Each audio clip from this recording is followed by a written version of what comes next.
Hello.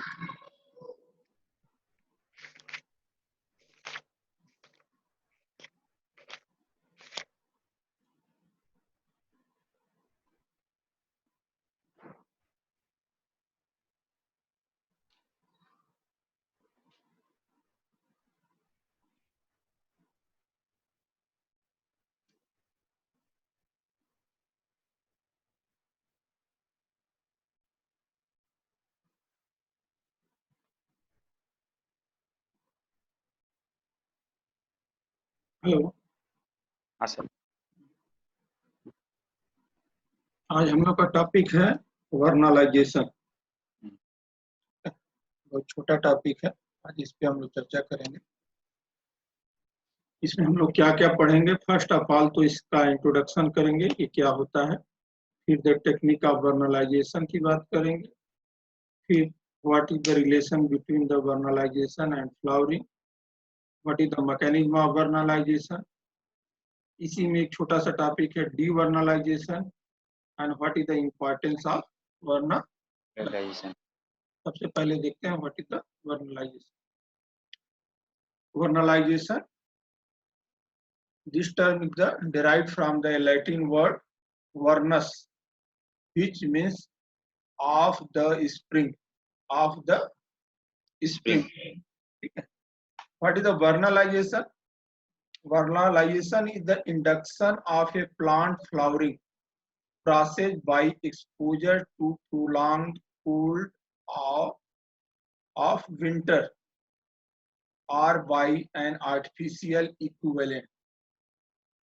Vernalization में जो flowering जो है इंड्यूस की जाती है प्लांट में बाय द प्रोलॉन्ग, एक long duration of the winter या cold treatment, or the by the artificial equivalent, या इसी तरह का कोल्ड ट्रीटमेंट हम किसी आर्टिफिशियल मीडियम के द्वारा अगर प्लांट को दें तो उसमें फ्लावरिंग क्या हो जाती है, इनिशिएट हो जाती है, स्टार्ट हो जाती है।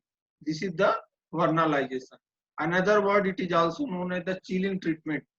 ठीक है, तो जनरली आप लोग अभी तक पढ़े थे फोटो पीरियडिज्म में for the flowering light is important, light is the important, but in the vernalization temperature is also essential for the flowering. ठीक है, but it is not common in the all plant. It is especially shown by the some plant in which vernalization for the flowering temperature is also required. Right. Temperature is also required. इसीलिए the effect of temperature is the secondary to the light. Secondary to the light. Light के बाद अगर कोई impact डालता है flowering पे तो that is the temperature. ठीक है, ठीक है। Mostly in the plant flowering is the induced by the correct photo period. Correct photo periods is with the long day plant, short day plant, day neutral plant. But in some plant it is also influenced by the temperature. ठीक है, so that effect of temperature is called as the vernalization. Generally spring season के बाद ही क्या आता है, winter आता है, तो इसीलिए इसे क्या कहा गया, of the spring, of the spring और the vernalization. Okay,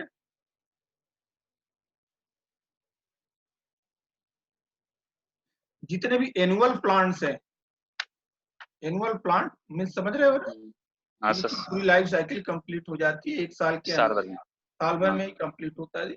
mostly they are the influenced by the photoperiod are the, ठीक है, they are the influenced by the photoperiod. But जो बाइनियल प्लांट देखते हैं, हाँ, जो छोटे छोटे होते हैं साल भर के लिए होते हैं बस जी, और जो बाइनियल या द्विवर्षीय या पेरिनियल प्लांट होते हैं उनमें आप अगर अक्सर आप देखेंगे तो कोई प्लांट आप लगाए तो पहले साल उसमें ऐसा नहीं होगा कि फ्लावरिंग हर साल होती रहेगी, तुरंत हो जाएगी। साल 2 साल के बाद एक मेच्योर हो जाता है, जब प्लांट वेजिटेटिव ग्रोथ कंप्लीट हो जाती है तब क्या होता है, तब फ्लावरिंग स्टार्ट होती है। ठीक है, तो how it is take place, तो इफेक्ट क्या डालता है ये देखते हैं। सबसे पहले वर्नलाइजेशन की जो बात की थी, first time notice the temperature requirement for the flowering is the John Hancock Philpot in 1857 में सबसे फर्स्ट पर्सन थे जिन्होंने ये ऑब्जर्व किया कि the temperature is also required for the flowering, but the term vernalization is the given by the Lysenko TD Lysenko in 1920 1920 में इस term को किसने दिया था? टीडी लायंस्को ने। ठीक है।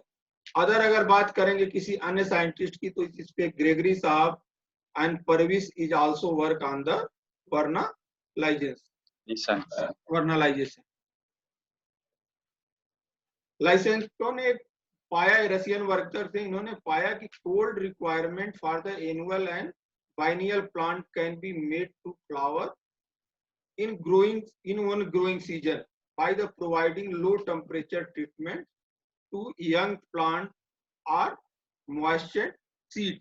उन्होंने एक चीज ऑब्जर्व किया कि कुछ बाइनियल प्लांट है जो 2 वर्ष में ही फ्लावरिंग होती है, पर उनके अगर सीड को क्या किया, उन्होंने पहले ही चिलिंग ट्रीटमेंट दे दिया, कोल्ड ट्रीटमेंट से ट्रीट कर दिया, तो देखा जो 2 साल में फ्लावरिंग होती थी वहां क्या हो गया, अर्ली फ्लावरिंग हो गई, 1 साल में ही फ्लावरिंग हो गई। बसंतीकरण कहते हैं क्या सर हिंदी में? ये हिंदी में इसी को क्या कहते हैं? वसंतीकरण।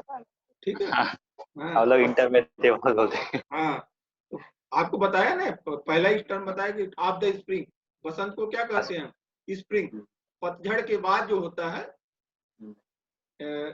अक्सर आता है कि जाड़े का मौसम आता है, तो that is the of the spring. Okay, तो इसको हिंदी में आप बसंतीकरण भी कर सकते हैं। तो आप एक दूसरे टर्म में भी कह सकते हो, it is the vernalization is the process of shortening of juvenile और वेजिटेटिव फेज। जो वेजिटेटिव फेज है उसको क्या कर देता है? शॉर्ट कर देता है और फ्लावरिंग अर्ली हो जाता है। ठीक है।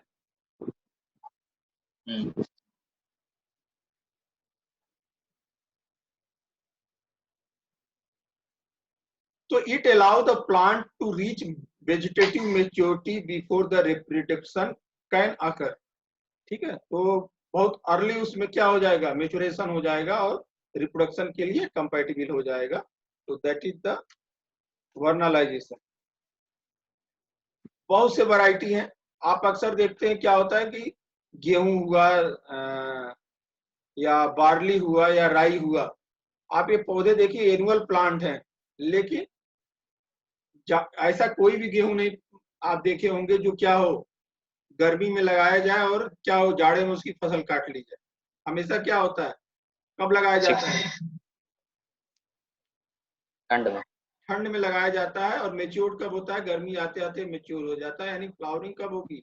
इसको एक क्या चाहिए, विंटर एक particular period of the cold चाहिए, तभी ये क्या होगा, इसमें फ्लावरिंग होगी, अदरवाइज नहीं होगा। ऐसा नहीं गेहूं आप आज के सीजन में लगाएंगे तो लगेगा नहीं, जर्मिनेट तो कर जाएगा लेकिन उस गेहूं में फ्लावरिंग नहीं होगा। लेकिन अगर उसको आर्टिफिशियली हम क्या करें, कुछ चिली ट्रीटमेंट गर्मी में दे दें तो उसमें भी क्या हो सकता है, फ्लावरिंग हो जाएगा। ठीक है।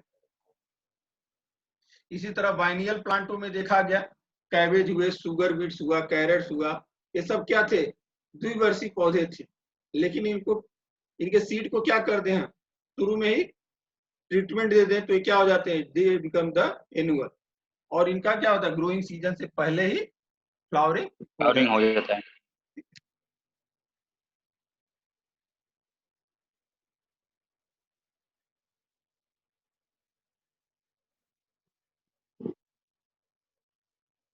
ठीक है।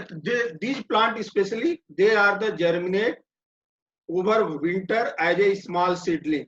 जाड़े में क्या होते हैं, सीडलिंग के रूप में जर्मिनेट होते हैं, और सीडलिंग के बाद पूरा रिज्यूम करते हैं ग्रोथ अपना कब, स्प्रिंग सीजन में। और हार्वेस्टेड कब कर लिए जाते हैं, generally in the mid summer.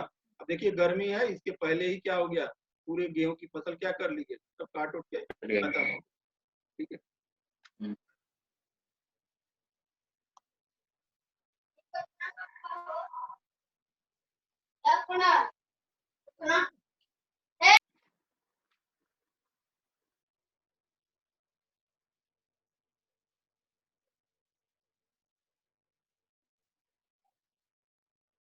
What is the technique of the vernalization? हम आर्टिफिशियली कैसे करते हैं? तो सबसे पहले क्या करते हैं, कोई चीज जर्मिनेट करने के पहले सीड को क्या करते हैं, पानी में भिगोते हैं और अलाउ करते हैं जर्मिनेट के लिए, और जब वो इस ग्रोथ के लिए रिज्यूम हो जाता है तभी क्या कर लेते हैं, हम चिलिंग ट्रीटमेंट देते हैं या कोल्ड ट्रीटमेंट उसको देते हैं, और due to which it bears flower and fruits in the summer.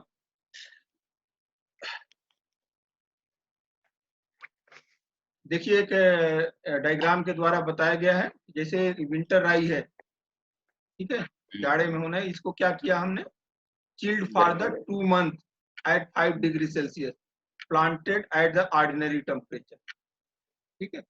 जब इसको ट्रीट करके लगाया तो क्या हुआ, इसमें फ्लावरिंग हो गई, और डायरेक्टली लगा दिया तो नो वर्नलाइज, कोई फ्लावरिंग वगैरह नहीं हुई, केवल पौधा क्या हुआ, जर्मिनेट बस किया, लेकिन फ्लावरिंग नहीं हुई। लेकिन अगर सीड को हम ट्रीट कर दिया पहले ही एट द 5 डिग्री सेल्सियस और then planted, it become the flower, okay. तो ये ओवरकम कर दिया जाता है कि ऐसा नहीं है कि सीजन का इफेक्ट हुआ तो केवल सरसों कभी उसी सीजन में ही हो पाएगा, ठीक है। अब बहुत सी फसलें ऐसी आ रही हैं जो ऑफ सीजन में लगाया जा रहा है। कई वैरायटी में देखा गया, सीरियल्स में भी इसको ट्रीटमेंट करके क्या किया गया, हम ऑफ सीजन में इसकी फसल को उगा ले रहे हैं।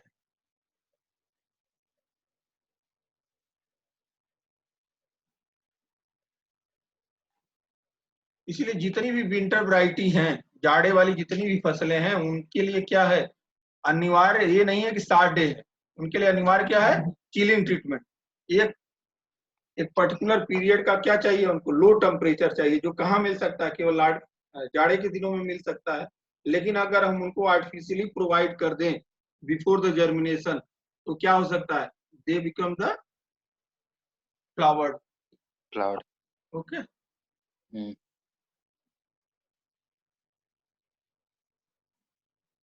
और बहुत से चीजें हम लोगों ने ऐसे जर्मिनेट कर करके प्राप्त की है। आजकल आप देखते होंगे इस सीजन में भी आपको गोभी मिल जाती है, ठीक है, गोभी या तमाम ऐसे ऑफ सीजन फल भी मिलते हैं।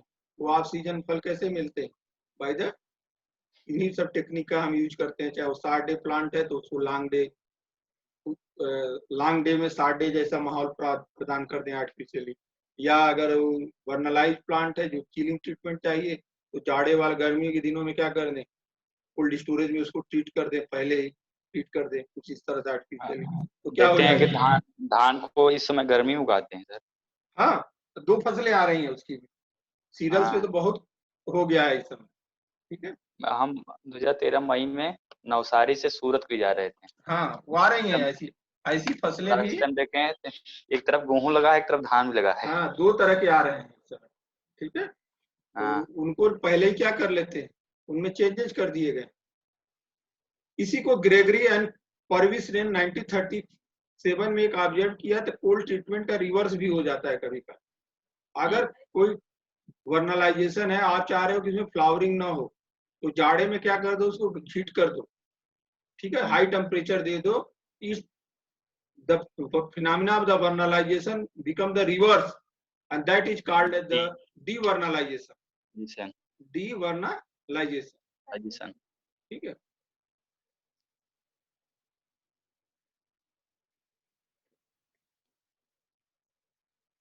ठीक है, तो ये भी ट्रीट करके हम क्या कर सकते हैं, प्राप्त कर सकते हैं। Similar treatment will enable in the winter variety of the wheat राई, जो जाड़े की वैरायटी है, उनमें भी क्या कर रहे हैं, to flower even if in the sown in the spring season. What is the site of vernalization? कौन सा जो कोल्ड ट्रीटमेंट को परसीव कौन करता है, साइट प्लांट में, रूट करता है, लीफ करता है या स्टेम करता है? तो आपको हमने बताया था फोटो पीरियड को स्टिमुलस को कौन रिसीव करता है, phytochrome hormone which is found in the chloroplast of the leaf. Generally young leaf के क्लोरोप्लास्ट क्या करते हैं, उसको एक्सेप्ट करते थे, लाइट को एब्जॉर्ब करते थे। But what is the site of vernalization? तो site of vernalization is the apical meristem. क्या होता है, एपिकल मेरिस्टेम। जो एपिकल सेल होते हैं, they are the site of the vernalization and receive the stimulus of the low temperature. That is the shoot apex. Shoot apex of the especially the embryo of the seed. जो seed अभी germinate करने को होता है, जो germinate करके जब प्लीम्यूल और ग्लूमिल निकलते हैं, जो तो शूट एपेक्स होता है, that is the received by the shoot apex. इसीलिए इसको ट्रीटमेंट की कब जरूरत पड़ती है? शुरुआत में. ये नहीं पौधा को बड़ा हो गया तब उसको स्टिमुलस दे, तब नहीं होगा तब. ठीक है. तो that is the given by the received by the shoot apex of the mature stem और the embryo of the seed.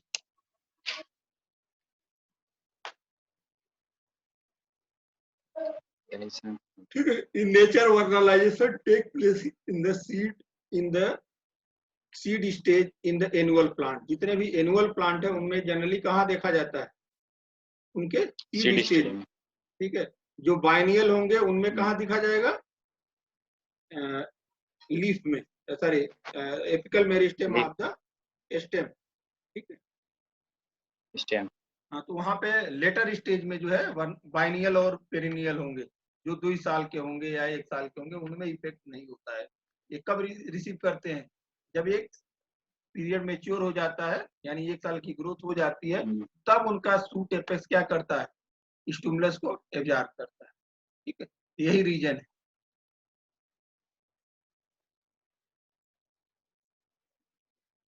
इसको Curtis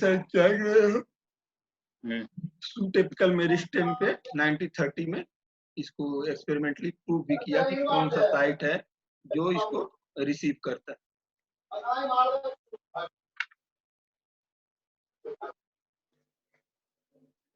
Okay. Changing the precipice. Okay.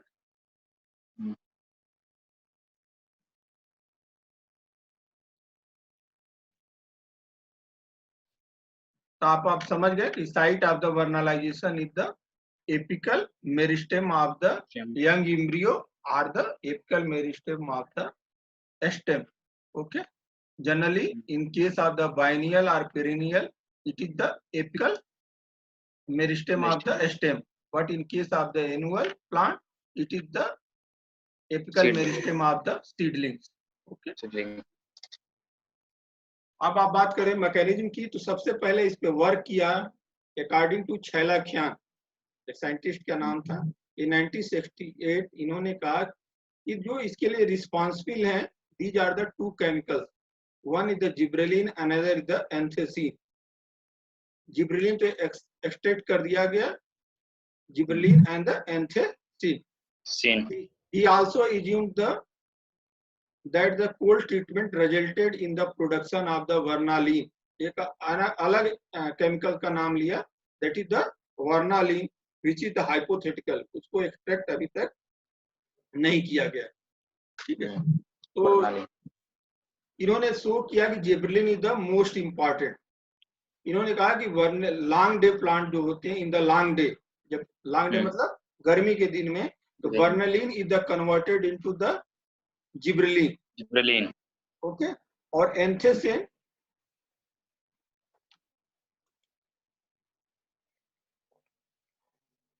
और this anthesin is react with the gibberellin to form the stimulate the flowering. कैसे होता है ये आगे दिखाते हैं आप. यानी कुल मिला के कहने का मेरा तात्पर्य है कि फ्लावरिंग जो वर्नलाइजेशन में होता है, it is combined effect of the gibberellin and anthesin. दोनों के कंबाइंड इफेक्ट की वजह से होता है.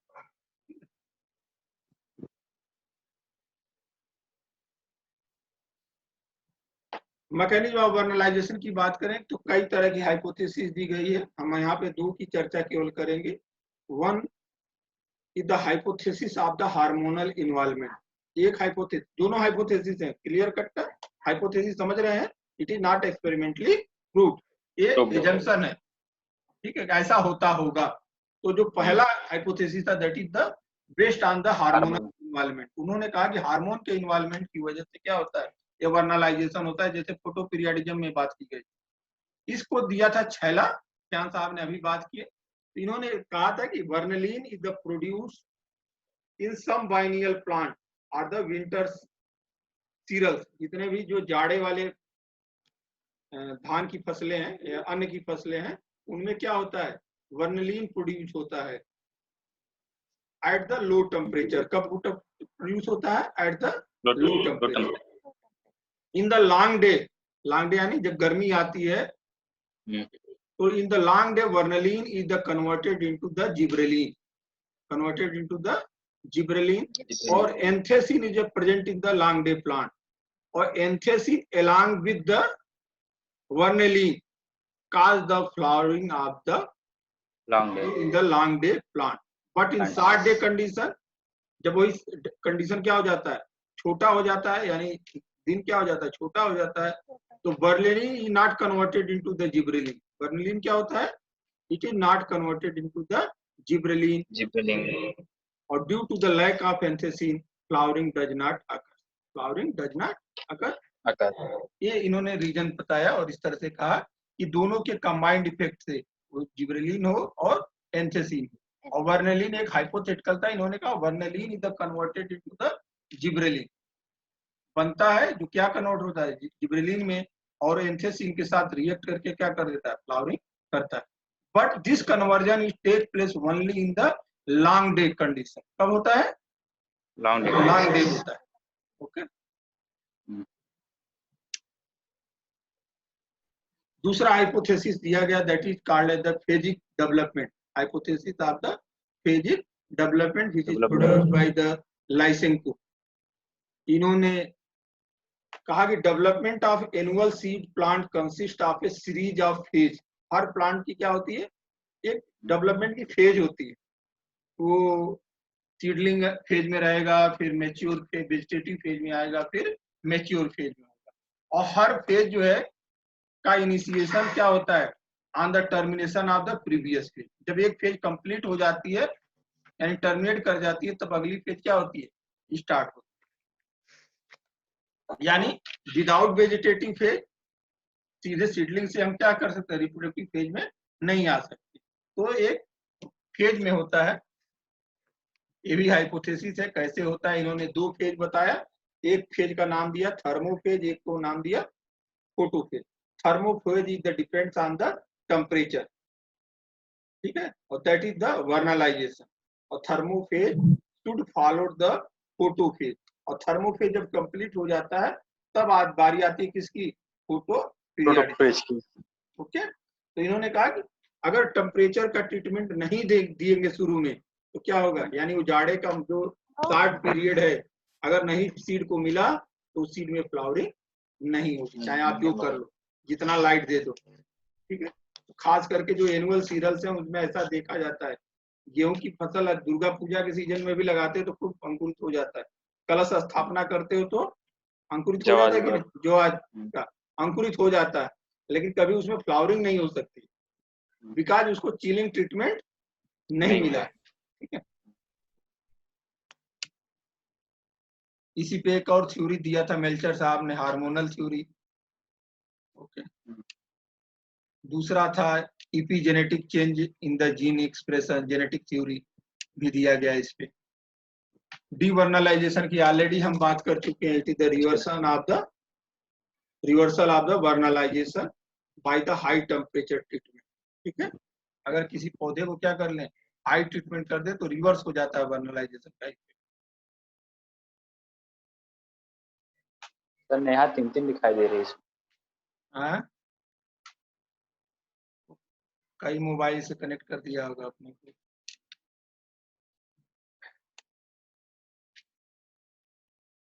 What is the importance?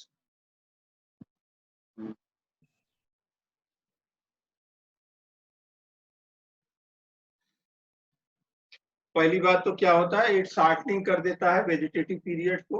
अगर आप बाइनियल प्लांट है, अगर उसको कोल्ड ट्रीटमेंट शुरू में ही दे दें तो क्या हो जाएगा, एनुअल प्लांट हो जाएगा, कम समय में हो जाएगा, ठीक है। अब आपको मन है कि नहीं हम गेहूं अभी जाड़े में नहीं गर्मी में लगा देंगे, लगा लो भाई, कोई दिक्कत नहीं, पानी सींचते रहो, फ्लावरिंग कब होगी, फिर वही जाड़े वाला में होगा, ठीक है, तब तक वेट करो। लेकिन उसको क्या कर देते हैं, अगर चिलिंग ट्रीटमेंट दे के कर लें तो पीरियड क्या हो गया, 60 हो गया। ठीक है, जो साल भर का पौधा था वो क्या किया हमने, 6 महीने में ही फसल प्राप्त कर लेते कि नहीं।